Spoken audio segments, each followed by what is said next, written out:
Halo teman-teman, perkenalkan kami dari kelompok 6 yang dipimpin langsung oleh dosen Maidari di MPD.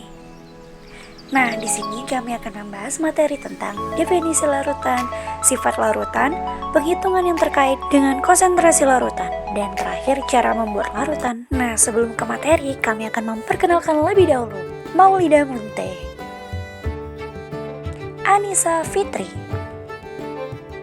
Nadi Wan Ketir, Ikhwan Muda, dan yang terakhir Ihsan Mudawali. Nah, untuk yang pertama kami akan membahas tentang definisi larutan. Jangan lupa didengar ya teman-teman. Larutan adalah campuran homogen dua zat atau lebih yang saling melarutkan dan masing-masing zat penyusunnya tidak dapat dibedakan lagi dengan secara fisik. Larutan terdiri dari dua komponen, yaitu zat terlarut dan pelarut. Contohnya larutan gula, larutan garam, dan larutan sirup. Nah, apa-apa saja sih sifat-sifat larutan itu? Seperti yang kita tahu, larutan adalah campuran homogen dari dua atau lebih zat. Nah, jadi larutan terdiri atas dua komponen, yaitu zat terlarut dan zat pelarut yang sifatnya homogen. Dan zat pelarut, yaitu zat yang melarutkan zat lainnya.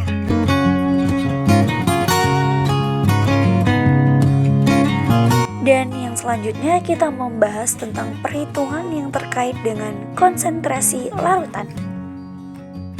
Nah, reaksi zat-zat kimia di laboratorium atau dalam kehidupan sehari-hari umumnya terjadi dalam bentuk larutan yang merupakan campuran homogen antara zat terlarut dan pelarut dengan komposisi tertentu. Nah, komposisi tiap larutan ini bergantung pada perbandingan jumlah zat terlarut terhadap pelarutnya yang kemudian dinamakan dengan konsentrasi. Nah, secara kuantitatif, konsentrasi larutan dinyatakan dalam berbagai satuan, diantaranya molaritas, molalitas, dan fraksi mol. Nah, mari kita bahas satu persatu. You melt the ice behind my stone. Now it's pouring through my veins, but I said you're the spark to blame, and it's fire burning holes inside my brain. Molaritas atau kemolaran yang dilambangkan dengan huruf M kapital merupakan jumlah mol zat terlarut dalam 1 liter larutan. Matematis dapat dituliskan molaritas sama dengan mol zat terlarut dibagi volume larutan dalam satuan liter, sehingga satuannya adalah mol per liter atau molar. Berikutnya, karena mol sama dengan massa dibagi massa molekul relatif atau MR dan volume dapat kita konversi ke satuan mililiter, maka persamaan ini dapat kita turunkan menjadi molaritas sama dengan massa zat terlarut dibagi massa molekul relatif atau MR-nya dikali 1000 dibagi volume dalam satuan mililiter. Selanjutnya, selain menggunakan kedua persamaan ini, kita juga dapat menghitung molaritas suatu larutan dengan persamaan molaritas sama dengan massa jenis larutan dikali persen. Berat dikali 10 dibagi massa molekul relatif atau MR zat terlarutnya. Nah, mari kita lanjutkan ke contoh-contoh soal. Soal yang pertama, tentukanlah molaritas 0,05 mol kristal MgSO4 yang terlarut dalam 500 ml larutan. Nah, untuk soal ini, molaritasnya kita tentukan dengan persamaan molaritas sama dengan mol MgSO4 dibagi volume larutan dalam suatu liter.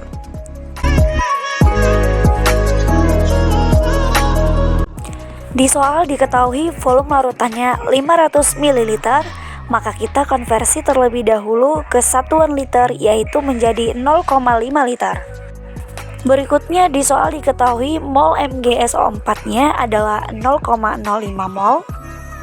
Maka jika kita substitusikan ke persamaan yang ada, molaritas sama dengan 0,05 mol dibagi 0,5 liter, maka hasilnya adalah 0,1 mol per liter atau 0,1 molar. Soal yang kedua, berapakah molaritas larutan yang dibuat dengan melarutkan 5,85 gram NaCl dalam 500 ml air? Nah, untuk soal ini, kita tentukan dulu massa molekul relatif atau MR dari NaCl-nya, di mana massa molekul relatifnya adalah massa atom relatif natrium ditambah massa atom relatif klorin. Nah, di soal sudah terdapat data massa atom relatifnya, langsung saja kita substitusikan.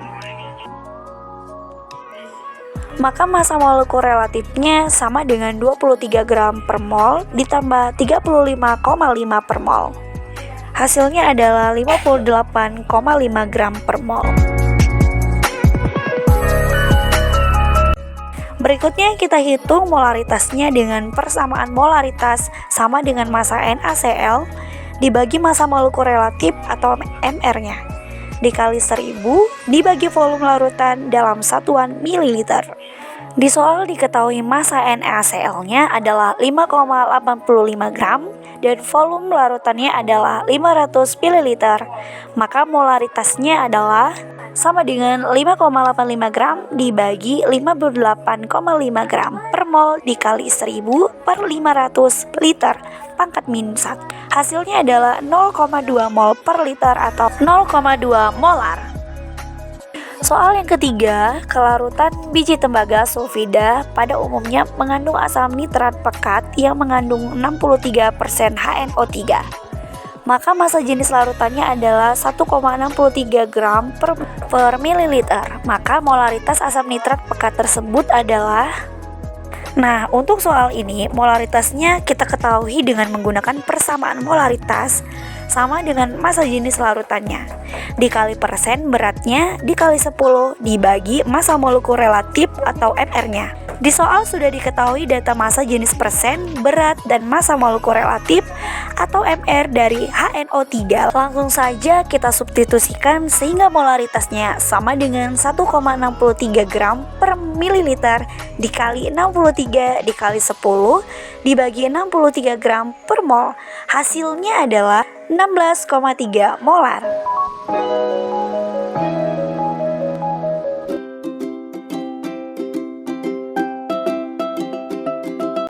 Molalitas atau kemolalan yang dilambangkan dengan huruf M kecil merupakan jumlah mol zat terlarut dalam 1 kg pelarut. Secara matematis dapat kita tuliskan molalitas sama dengan mol zat pelarutnya dibagi massa pelarutnya dalam satuan kilogram, sehingga satuan untuk molalitas adalah mol per kilogram atau molar.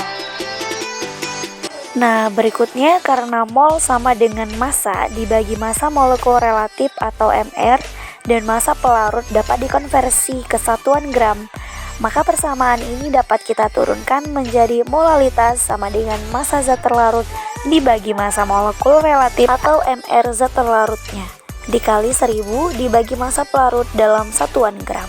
Nah, mari kita lanjutkan ke contoh soal.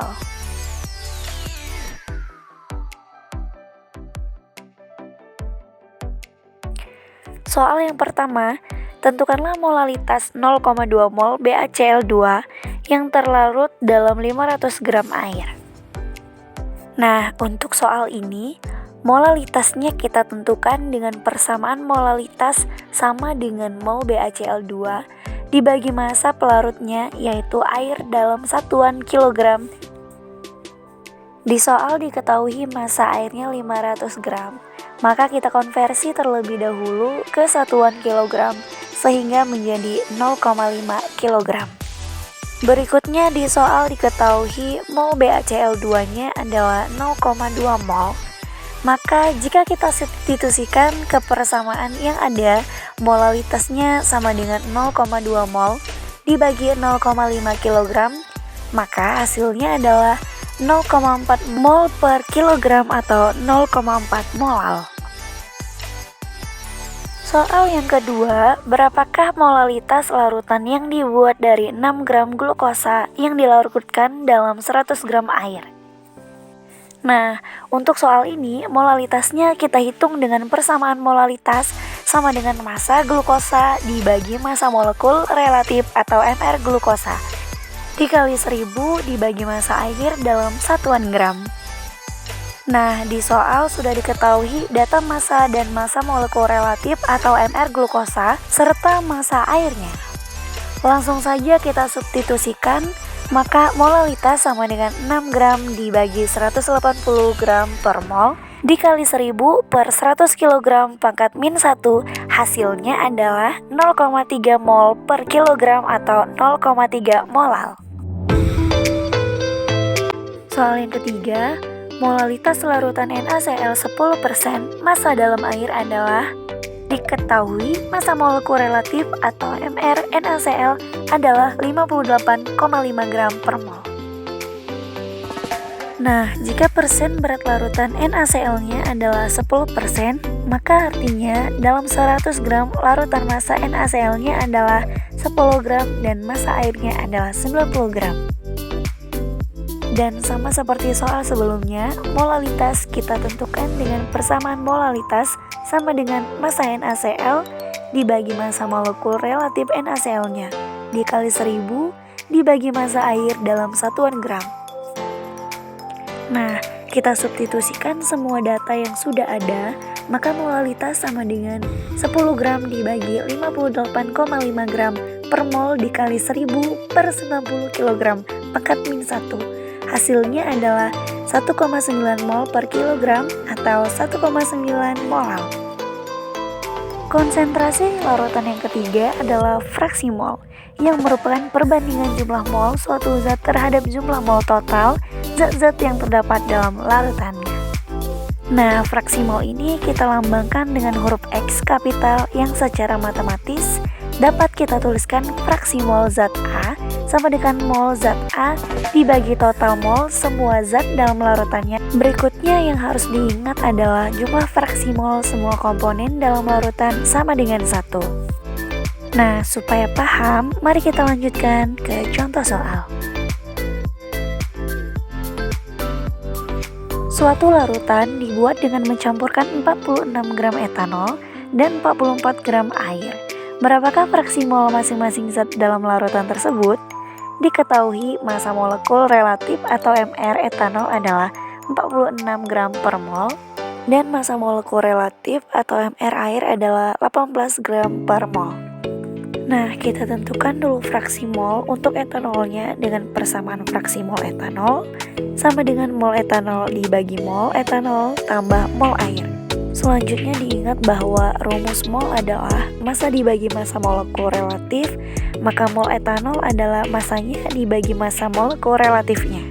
Begitu juga dengan mol airnya, data massa untuk etanol dan air sudah diketahui di soal. Begitu juga dengan massa molekul relatif atau mR keduanya. Nah, langsung saja kita substitusikan, maka fraksi mol etanol sama dengan mol etanol yaitu 46 gram dibagi 46 gram per mol dibagi 46 gram dibagi 46 gram per mol ditambah mol air yaitu 44 gram per 18 gram per mol, maka fraksi mol etanol sama dengan 1 dibagi 1 ditambah 2,44 sama dengan 1 dibagi 3,44, hasilnya adalah 0,29.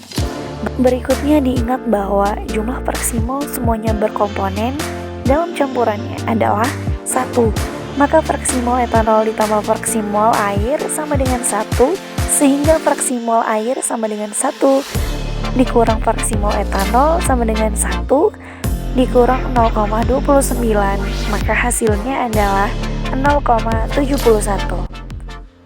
Dan yang terakhir, langkah-langkah dalam membuat larutan. Pertama-tama tentukan jenisnya, lalu jika padat, hitung massanya, dan jika cair, hitung volumenya. Selanjutnya tambahkan air, aduk sampai larut, dan masukkan ke dalam labu ukur. Setelah itu tambahkan air sesuai dengan yang kita inginkan atau sesuai dengan konsentrasi. Dan setelah itu goyangkan labu ukur sampai betul-betul larut dan tercampur secara merata. Dan yang terakhir, masukkan larutan ke dalam botol Regar. Baiklah, terima kasih yang sudah menonton. Jangan lupa subscribe, like, dan share ya teman-teman videonya. See you later.